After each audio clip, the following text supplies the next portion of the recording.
바울이 제2차와 3차 전도 여행할 때 세워진 교회들입니다. 제가 교회라고 하지 않고 교회들을 이렇게 말씀드렸죠. 이유가 있습니다. 갈라디아서 1장 2절에 함께 있는 모든 형제와 더불어 갈라디아 여러 교회들에게 이렇게 말씀을 하세요. 한 교회가 아니란 말씀이죠. 갈라디아 지역에 여러 교회가 있다는 그런 말씀인데요.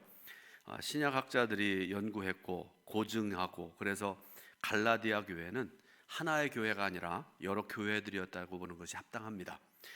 그리고 갈라디아 교회는 처음에 바울이 전한 복음을 잘 받아들였던 교회 중에 하나였고요. 신앙을 잘 생활하다가 나중에 유대주의자들이 들어와서 이 사람들이 주장하는 게 뭔가 하면 율법을 행해야 된다. 율법을 행하는 것의 가장 대표적인 것이 할례를 반드시 받아야 구원받을 수 있다. 이 사람들이 그런 주장을 하니까 또 거기에 미혹되고 복음을 떠나려고 하고, 갈라디아 교회의 특징이 바로 그런 특징이 있었습니다. 그래서 신앙적으로 흔들리는 갈라디아 교회와 성도들에게 바울이 갈라디아서를 쓰면서 1장 1절부터 5절까지의 그 문안 인사를 하고 난 다음에 곧바로 6절부터 9절의 말씀을 보게 되면 제가 그 말씀 읽어드리겠습니다. 그리스도의 은혜로 너희를 부르신 이를 이같이 속히 떠나 다른 복음을 따르는 것을 내가 이상하게 여기노라. 다른 복음은 없나니 다만 어떤 사람들이 너희를 교란하여 그리스도의 복음을 변하게 하려 함이라. 그러나 우리나 혹은 할로부터 온 천사라도 우리가 너희에게 전한 복음 외에 다른 복음을 전하면 저주를 받을지어다. 우리가 전에 말하였거니와 내가 지금 다시 말하노니 만일 누구든지 너희가 받은 것 외에 다른 복음을 전하면 저주를 받을지어다. 아멘. 여러분, 바울 같은 그 위대한 하나님의 종이, 위대한 복음 전도자가 할 수 있는 가장 큰 책망이 이거라고 저는 생각을 합니다. 그런 하나님의 종이 복음을 전하는 그 입술로 소송을 할 수도 없고요. 세상 사람들처럼 욕을 하고 다툴 수도 없지 않습니까? 그래서 나와 사도들이 전한 복음 이외에 다른 복음을 전하면 저주를 받을지어다라는 말씀을 두 번에서 반복하는, 그래서 교회와 그 어리석은 성도들을 책망하는 그런 모습을 볼 수 있게 되는데요. 말씀 중에 보면 여러분 다른 복음이라 그렇게 말씀했잖아요. 이 다른에 해당하는 헬라어 알로란 말인데요. 이 말의 뜻이 비슷하지만 같지 않은 것. 혹시 여러분들 짝퉁 쓰시는 분 있으세요? 핸드백 같은 거 뭐 이런 거 가짜를 가리키고 짝퉁 그렇게 얘기하잖아요. 그러니까 다른 복음이라는 말의 뜻은요, 비슷하지만 같지 않은 것을 의미하는 것인데요. 바울과 다른 사도들이 먼저 갈라디아 지방의 교인들에게 전한 복음, 그 복음이라는 게 예수가 그리스도 되신다는 그 복음이잖아요. 그 복음 외에 결코 비교할 수 있는 다른 복음이 없다라는 그런 말씀입니다. 또 한 가지, 어떤 사람들이라는 그런 말씀이 나오는데, 당시 갈라디아 지방의 교회에 침투해서 그리스도의 복음보다 율법적인 행위의 중요성을 강조하는 자들, 무슨 말씀인가 하면 율법을 알아야 된다, 행해야 된다, 대표적인 것으로 할례를 받아야 구원받는다고 얘기하는 유대주의자들을 가리키는 그런 말씀입니다. 오늘 저와 여러분들도 어떤 사람들을 주의해야 됩니다. 예수 그리스도의 복음 이외에 다른 복음을 전하려고 하는 자들, 같은 것 같지만 결국은 하나님의 말씀 이외에 다른 것들을 가르치려고 하는 자들, 우리들과 같은 부족함이 많은 성도들이 모여서 신앙생활하고 있는데, 그렇지 여러분, 나 완전합니다 그런 생각을 가진 분 없잖아요. 그래서 신앙생활하다가 어떤 때 넘어지기도 하고, 또 회의하다가, 여러분 앞으로 회의할 때 큰 소리 너무 크게 내지 말기 바랍니다. 그때 제가 마이크를 꺼버릴지도 모르겠어요. 회의하다가 의견이 안 맞을 때도 있잖아요. 그럴 때 A라는 의견이 이렇고 B라는 의견이 이렇고 서로 이렇게 의견이 다른 거 얘기할 수도 있고, 온전하지 못하기 때문에 그럴 수도 있다고 생각을 하고요. 부족함 때문에, 연약함 때문에 신앙생활하고 또 교회에서 우리가 함께 기도하고 하여튼 열심을 다해 최선을 다하는데, 그런데 그럼에도 불구하고 부족함이 많은 성도들이 모여서 신앙생활하고 있어서 교회 안에 이런저런 문제들이 있을 수 있고, 그래서 그 부족함 때문에 때로는 하나님께 회개하고 또 서로 간에 사과도 하고 그렇게 살아가고 그러는데, 그런데 어떤 사람들은요 그런 교회를 비난하고 기도할 생각하지 아니하고 비난하기만 하고, 그리고 교회를 허물려고 하는 자들, 이단들, 사이비들을 주의하고 또 주의해야 됩니다. 바울은 이단들이 전하는 복음 이외의 복음, 다른 복음에 현혹되어서 교회를 떠나려고 하는 갈라디아 교회의 어떤 성도를 향해서 강하게 권면하기도 하고 호소하기도 합니다. 갈라디아서 5장 3절에 보니까 내가 할례를 받는 각 사람에게 다시 증언하노니 그는 율법 전체를 행할 의무를 가진 자라, 이렇게 말씀을 하세요. 자, 이 말씀의 뜻이 다시 한번 제가 5장 3절 읽어드리는데, 내가 할례를 받는 각 사람에게 다시 증언하노니 그는 율법 전체를 행할 의무를 가진 자라, 이렇게 말씀을 하시는데, 그 뜻이 무엇인가 하면 할례를 받는 자는 율법 전체를 행할 의무를 가진 자다. 그리고 그 사람은 그리스도에게서 끊어진 자고 은혜에서 떨어진 자다, 이렇게 말씀을 하세요.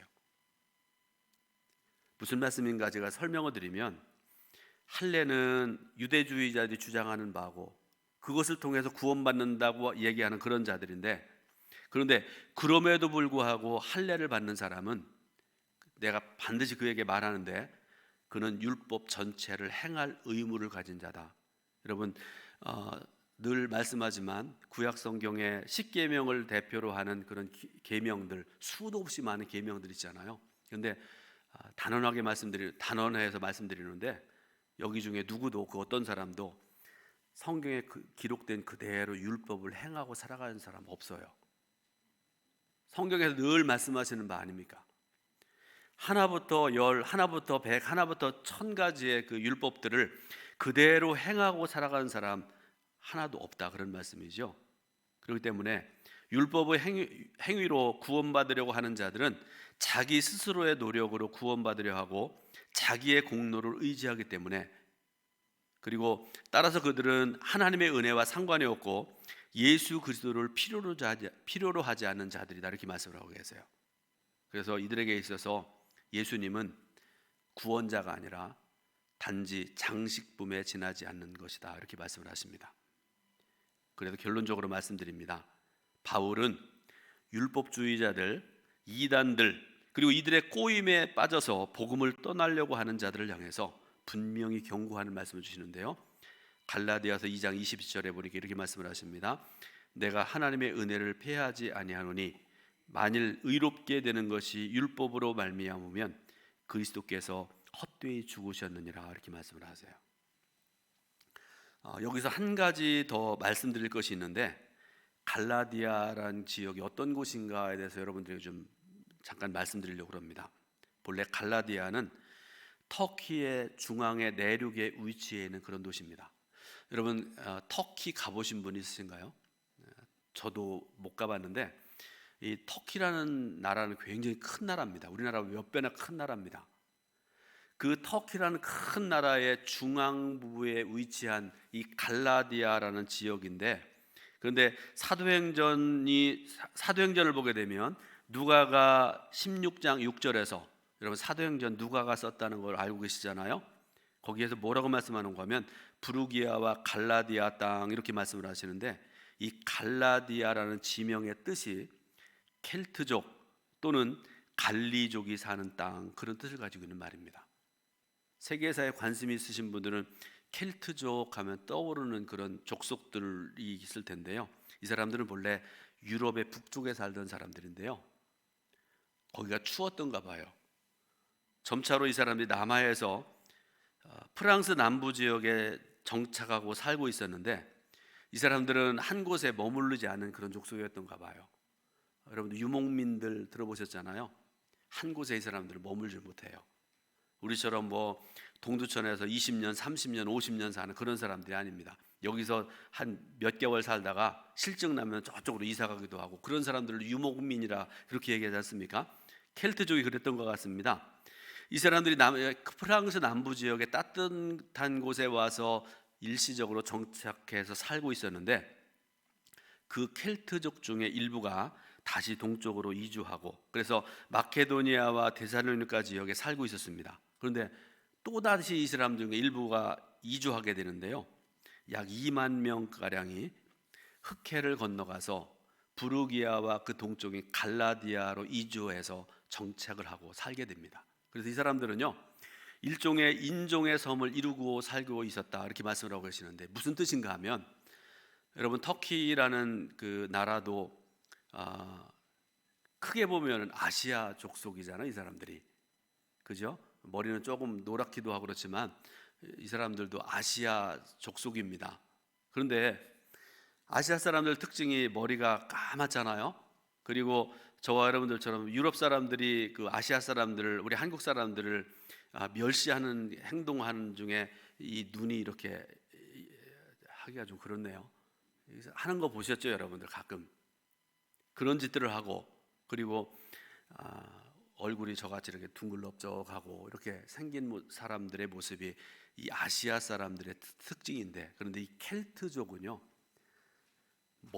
머리가 하얀 것이 아니라 노란 사람들이잖아요. 유럽 사람들 중에 그런 사람들이 아시아의 중앙에 이렇게 뭉쳐 살게 되니까 이 사람들을 가리켜서 인종의 섬이다, 이렇게 얘기를 하게 된 것인데요. 그리고 이 켈트족의 특징이 몇 가지가 있는데, 이 사람들은 굉장히 감성적인 사람들입니다. 여러분들 중에 감성이 풍부한 사람들은 좋은 면도 있지만 그 사람과 이렇게 교제하는 사람들 좀 힘든 면이 일부 있잖아요.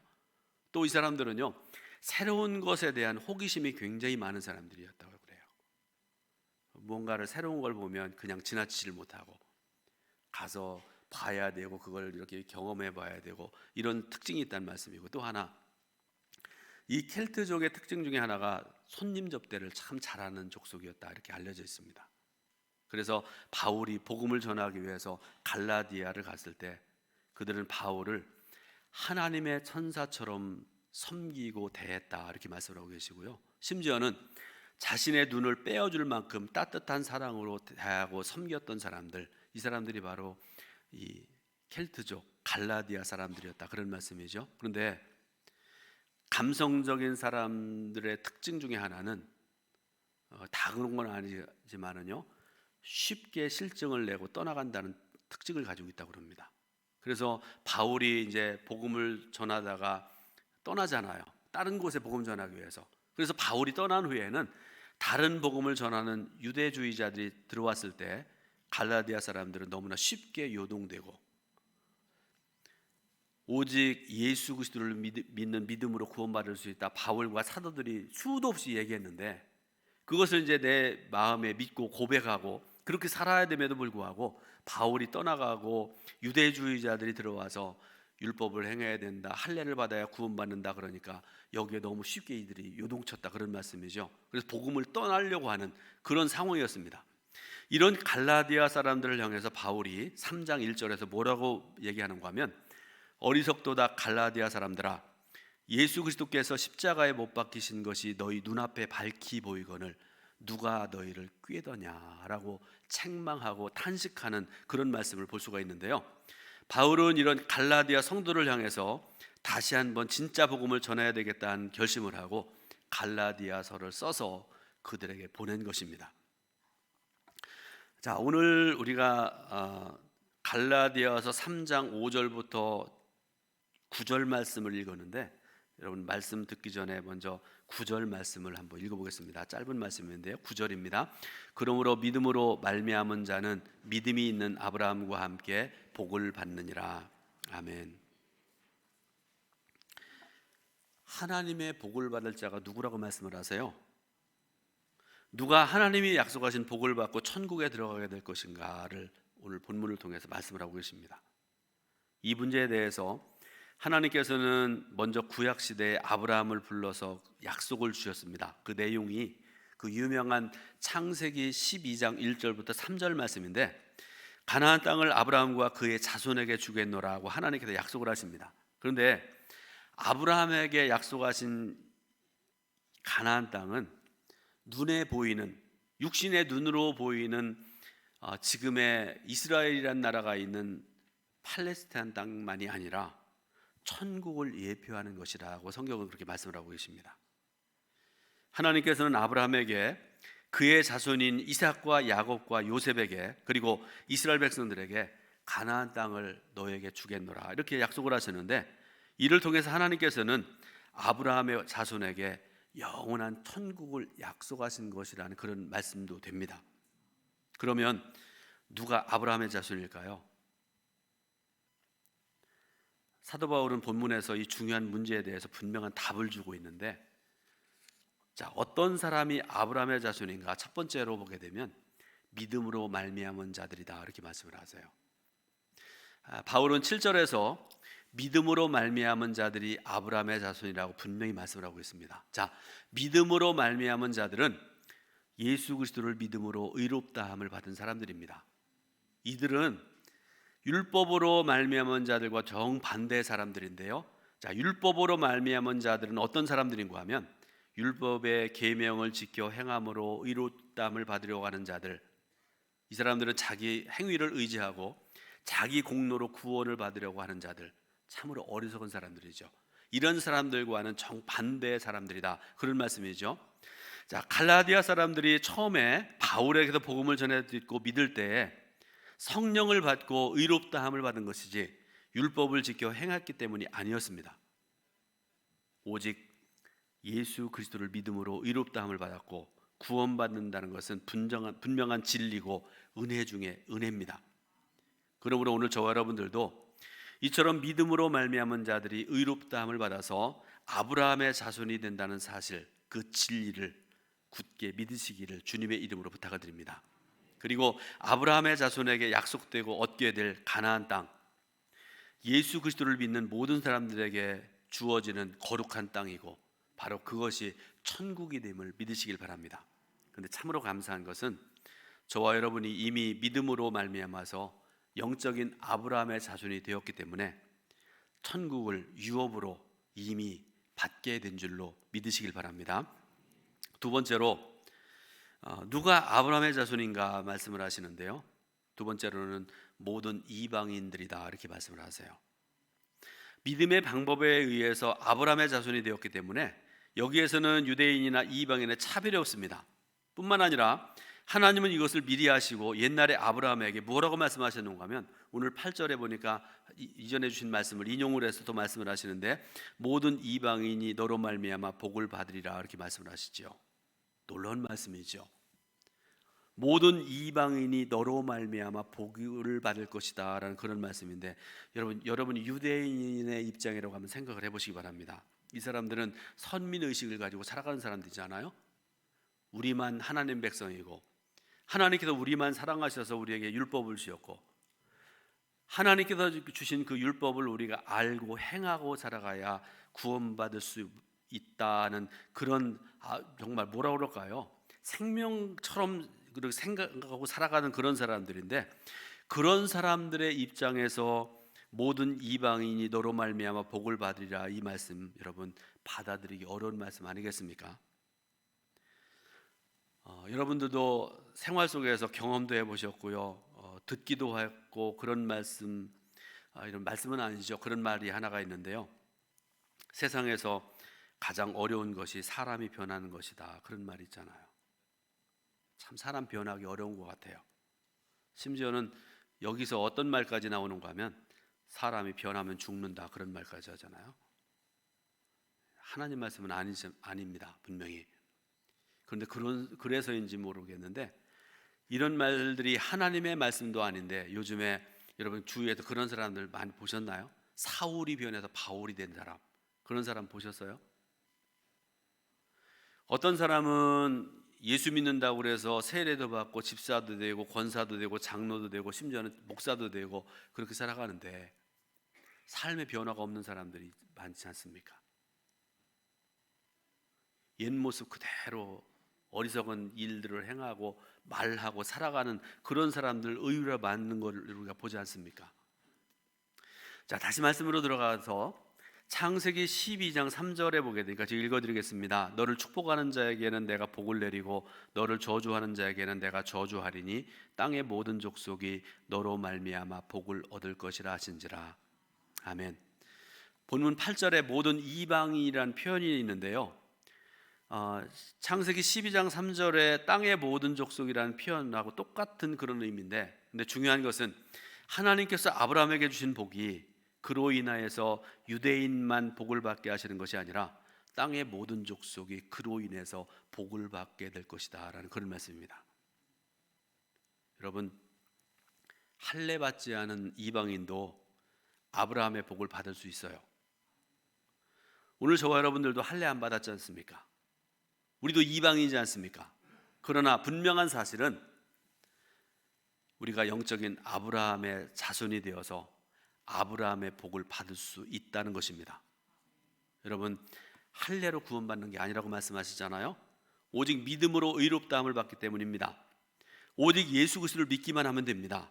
여기에는 유대인이나 헬라인이나 어느 민족이나 차별이 없습니다. 신분의 차별도 없습니다. 남녀의 차별도 없습니다.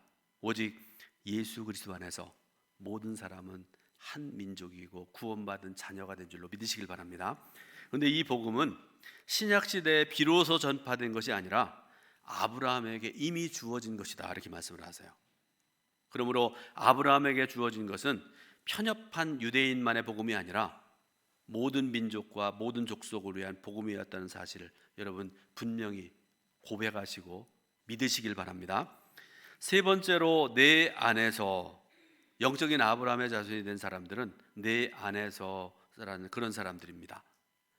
우리에게 중요한 것은 여러분 이 복이 예수 그리스도 안에서 주어진다는 것인데, 아브라함에게 처음 약속이 주어질 때 땅 위의 모든 족속이 내 안에서 복을 받으리라고 창세기 12장 3절에서 말씀하셨는데요. 그런데 내 안에서라는 말이 개역 성경을 보게 되면 너로 말미암아라, 이렇게 너로 말미암아라고 이렇게 번역이 되어 있습니다. 그런데 여러분 이 구절은 내 안에서라는 말이 더 합당한 그런 번역이라고 학자들이 얘기를 하는데, 자, 내 안에서라는 이 말이 창세기 22장 18절을 보게 되면요, 내 씨로 말미암아 천하 만민이 복을 받으리니 이렇게 말씀을 하시는데, 예수 그리스도 안에서 복을 받는다라는 그런 말씀 아니겠습니까? 그래서 사도 바울이 14절에서 이는 그리스도 예수 안에서 아브라함의 복이 이방인에게 미치게 하고 이렇게 말씀을 하시는데, 예수 그리스도 안에서 아브라함의 복이 모든 사람에게,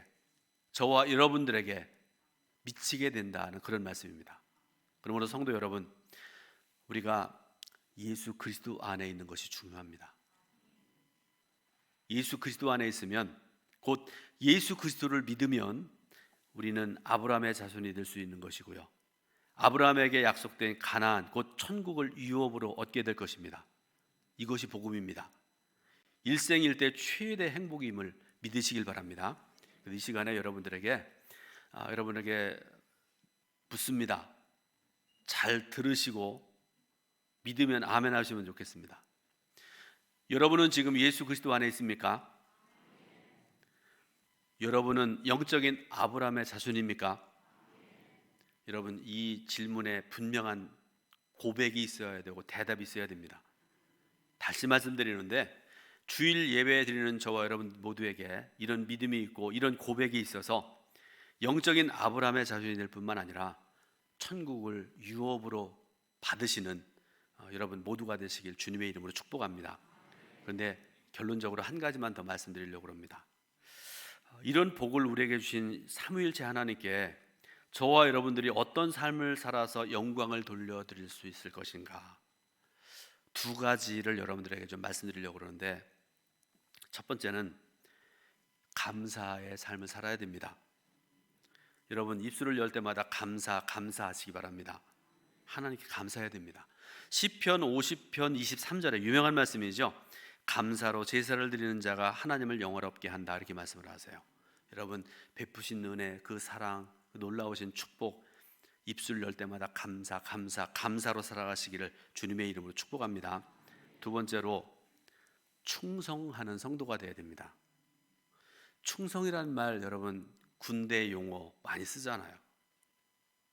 그런데 군대에게만 쓰는 그런 용어 아니라는 거 아시잖아요. 유명한 갈라디아서 5장 22절부터 23절 말씀 보면 성령의 9가지 열매에 대해서 말씀을 하시잖아요. 그 9가지 열매 중에 7번째 열매가 충성이라는 열매입니다. 여러분, 좋은 군인은 나라가 필요로 할 때, 그리고 상관이 명령하면 좋은 군인은 무조건 순종합니다. 그죠? 앞에서 막 적군이 탁 가로막고 있고요, 총을 쏘고 막 나를 향해서 대포를 쏘아도요, 좋은 군인은 돌격 앞으로 하면 가요. 그게 군인의 의무거든요. 그런데 여러분, 좋은 군인이 목숨을 바쳐서 나라에 충성을 다하는 것처럼 저와 여러분들도 십자가의 군대라고 성경은 말씀하시잖아요.